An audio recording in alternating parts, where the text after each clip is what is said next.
Ndabashuhuje mwese inshuti za Birandikwa TV aho muherereye hose ku isi mu bihugu byanyu bitandukanye, abari mu majyaruguru, mu majyepfo, iburengerazuba, iburasira bwabyo ndetse no mu mujyi wa Kigali hano mu gihugu cyacu cy'u Rwanda, abaturanyi bacu b'abarundi, imbibi zose z'u Rwanda ndabasuhuje, namwe mwese mu nkunda muri ku isi yose, mu bihugu by'Uburayi, Amerika, inshuti zanjye ziri mu Bufaransa, Belgique, mwese ndabasuhuje, n'abandi mwese mu nkunda munyereka ko mu nkunda. Ni Aime Shadia muri kuganira.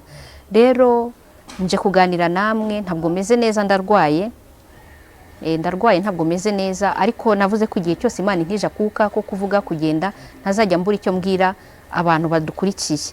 Ndashaka rero ko dusomera hamwe mbere ya byose isomo riri mu Mubwiriza igice cya 12 umurongo wa mbere, ubundi tugakomezanya.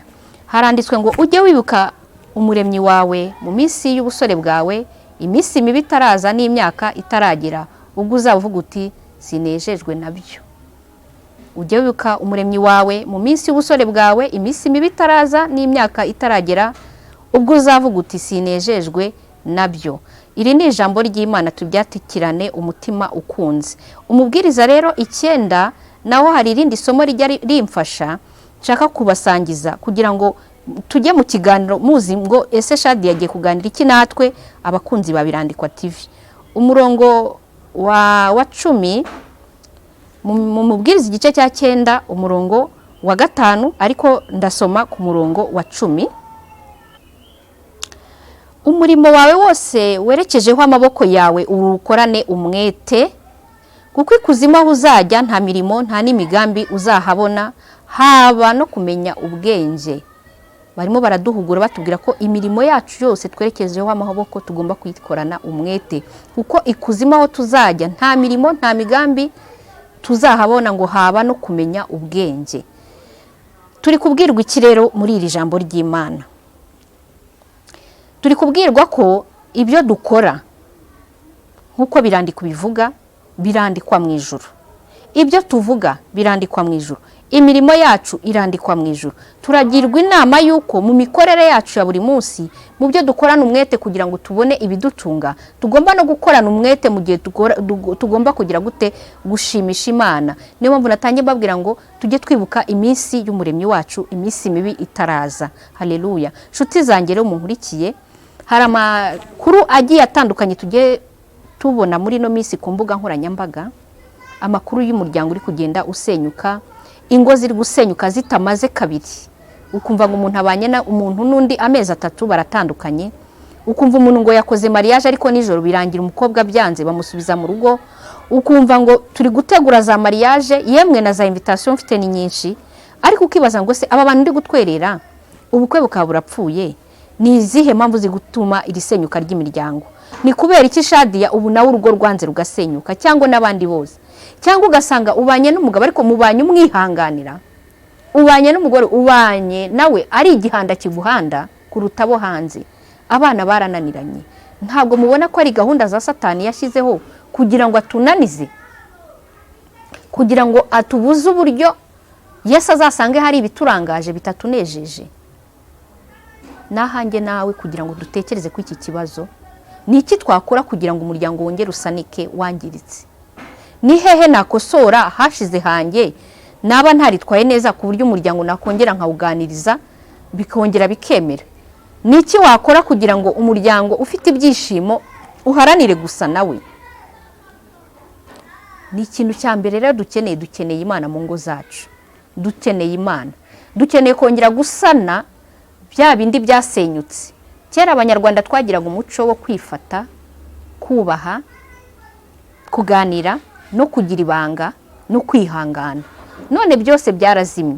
Niki twakora kugira ngo ubwihangane tubuzamure cyane, kugira umuco wo kugira ibanga nabyo tubyige, kugira ngo abana turera bejo hazaza bazagirire akamarisi, tumenye ko turi gusiga none w'imbuto nziza. Dufite ikibazo gikomeye cy'urubyiruko,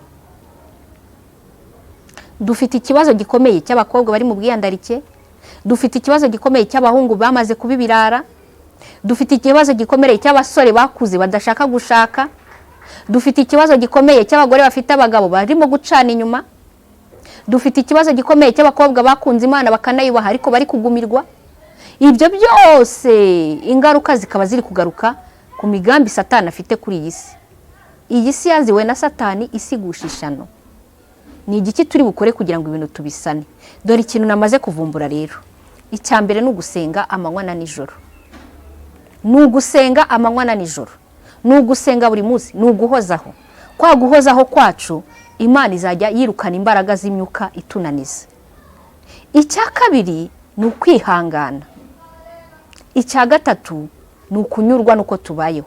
Nitwigereranye n'abandi ngo uyabayeho gutya n'uyabayeho gutya n'uyabayeho gutya. Nyurwa nukubayeho. Icya kane ni ukugira ibyizere, ni ukwizera no kugira ibyiringiro. Kuko biragoye kuvuga ngo umuntu nuwo kwizerwa kuri iyi si. Nanjye undebye naba ndi umuntu utari uwo kwizerwa. Biragoye kuvuga ngo Shadia nuwo gukundika. Ariko birashoboka ko wangiraho icyizere ukavuga ngo uyu muntu nuwo gukundika koko.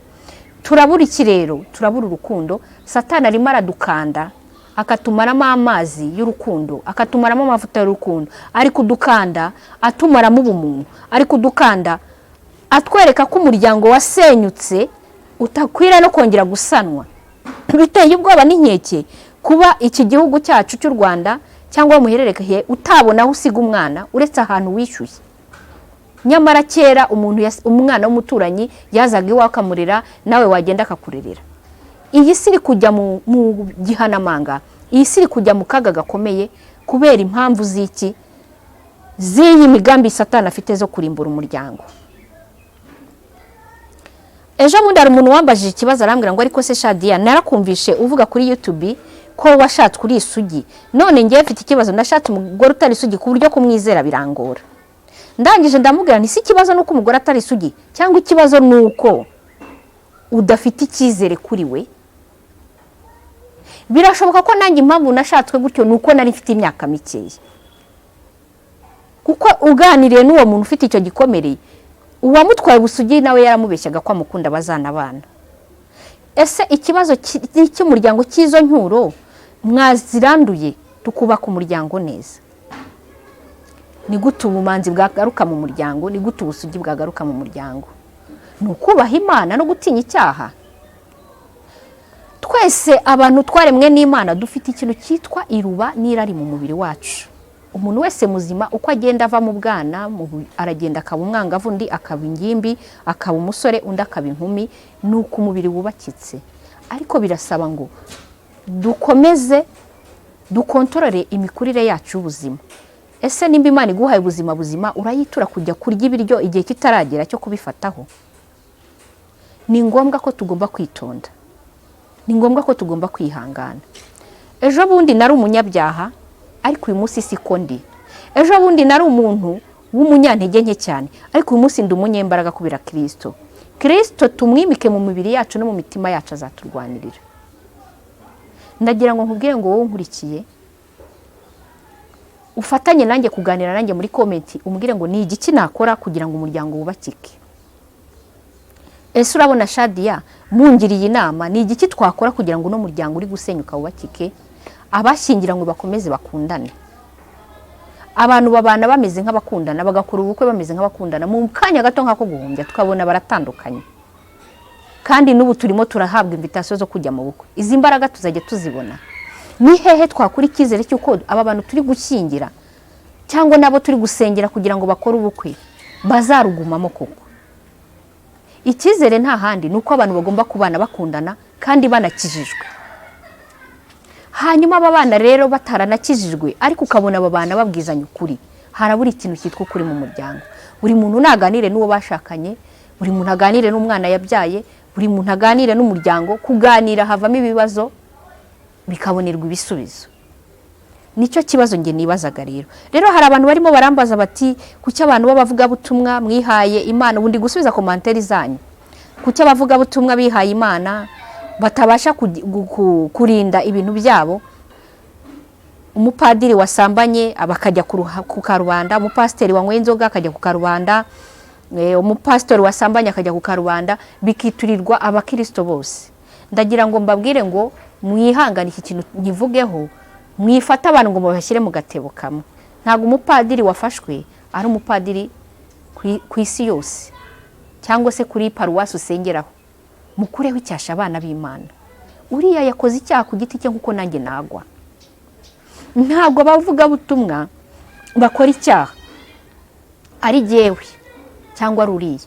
Icyaha ni icy'umuntu ku giti cye. Reka dufate urugero rwa hafi rwa Serikeye. Genda rwaye nabwiye ko ndwaye mu ihanganira ijwi ryanjye. Serikeye, umuntu wese nubwo twapfira mu mpanuka imwe, buri muntu wese ajya mu isanduku ye akajya no mu mva ye, uriya mwobo bacukura witwa imva. Ibaze rero kuba ufata umuntu wasambanye ukamwitirira abandi bose, kandi azagenda uko akajya kubaza ubukwe. Ndashaka ko tuganira kuri iki kintu cy'abantu bigize abacamanza, akantu kose bavuga ngo wowe uzakabazwa, wowe bizagenda gutya. Wambabariye ugacungana n'urugendo uri gukandagiramo, ukamenya ngo intambwe ku yindi ndi gucungana n'ibyanjye, nimbona afite imbaraga ndafata ukuboko undi muntu uri kugenda gahoro. Ariko ntuze gusenya ngo urandure ibyo umuntu yubatse kugira ngo ahirimane nabo yabyubakiye. Hari igihe ushobora kurandura padiri, ariko padiri ntumurandure wenyine, ukamurandurana n'imbaga nyamwinshi ya kiliziya. Kandi kiliziya ni iy'Imana, ntabwo kiliziya ari iy'umuntu ku giti cye. Abakristo, aba bashumba bari gukora ibyaha ni abashumba ku giti cyabo, ntabwo ubundi mushumba mukuru ni Yesu, niwe mwungeri mwiza udakora icyaha. Nuko ngo twebwe nimba turi mu itorero umushumba akagwa, twigenda ngo duhite duhima ngo n'umushumba yaraguye, azabazwa ibyo mu isanduku, bishobora ko yabaye icyapa. Twebwe tugomba gukomeza urugendo tukarangamira Kristo yatweretse, tukikomereza urugendo rwacu. Hari umuntu rero wambajije ngo nimubwire ngo ese ngo umugore mwiza ngo n'umugore umeze ute. Ndashaka nawe kumusubiza, umugore mwiza ntabwo ari uwisura inyuma, nubwo nayo igira akamaro n'agaciro kugira ngo muzubake umuryango nuko n'amaso yawe ashima. Ariko umugore mwiza uwa mbere n'uwubaha Uwiteka. Umugore mwiza n'uwubaha Uwiteka, ariko nawe ukaza umugabo wubaha Imana, kuko hari igihe ashaka kuza yubaha Uwiteka wowe ukamubera ikigusha. Ntabwo byahura, ni nk'ari faze na netre. Ni ukuvuga ngo birasaba iki? Birasaba ko wowe nawe ubwawe ugomba kubanza kureba ko wubaha Uwiteka. Umusore mwiza n'uwubaha Uwiteka, umukobwa mwiza n'uwubaha Uwiteka, umwana mwiza n'uwubaha Uwiteka. Twese nituramuka twubashye Uwiteka, buri wese mu ruhande rwe agacunga izamu rye kugira ngo adatsindwa ibitego, ndahamya ntashidikanya ko umuryango uzagenda neza, ndetse n'isi yose muri rusange amahoro azaboneka. Ikindi nyuma nasubiza nanone n'abantu bajya bibaza ku bahanuzi n'ubuhanuzi. Ubuhanuzi ni Imana ubutanga, ni impano Imana itanga. Niyo mpamvu nimba Imana itarabiguha ntuzakira imanza abahanura ubuhanuzi. Ahubwo icyo nkugiraho inama ni igihe wahawe ubuhanuzi, ese iyo nahanuriwe ni iki nkora kugira ngo menye ngo ubuhanuzi buturutse ku Mana cyangwa ni nyakuri. Uzasanga ubuhanuzi budaturuka ku Mana kenshi buba buri ku nyungu z'isi ku giti cye cyangwa ku nyungu z'ubushobozi, ariko Imana itabifitemo inyungu. Iryo ni ryo banga nkubwiye. Akenshi ubuhanuzi nuko bukugira inyungu n'Imana bukayigirira inyungu. Kandi ntabwo Imana igipfa kuvugana n'umuntu idafite gahunda. Nimba itarakuvugisha, menya ko uwigutumaho ari impamvu yo kugira ngo umenye Imana by'ukuri kandi nawe ukizwe. Nahawe rero kugira ngo wakira agakiza. Ariko ikintu cyitwa navuze hari aruguru cyitwa ubusugi n'ubumanzi, mwe kugipfa kuko isi yarononekaye. Mwikomeza gusenya ingo kubera icyo kintu ngo umwe ngo yasanze atari isugi. Narababwiye ngo wowe wifuza isugi uzabe uri proud yuko nawe uri imanzi. Kandi nabwo nusanga byarabaye kuko wakunze, amakosa yose uwo muntu azabazanye uzatwikiriza urukundo, uyorose urukundo bizemera. Ndabashimira kuko mwari munkurikiranye. Mwandike ku mantere z'ibibazo mushaka byose kumbaza, nzabasubiza. Mwandike n'abatumirwa mushaka ko bazabibazwa, nabyo nzabibasubiza. Imana ikomeze kuba umugisha kandi ikomeze kubagirira neza mu izina rya Yesu Kristo. Amen.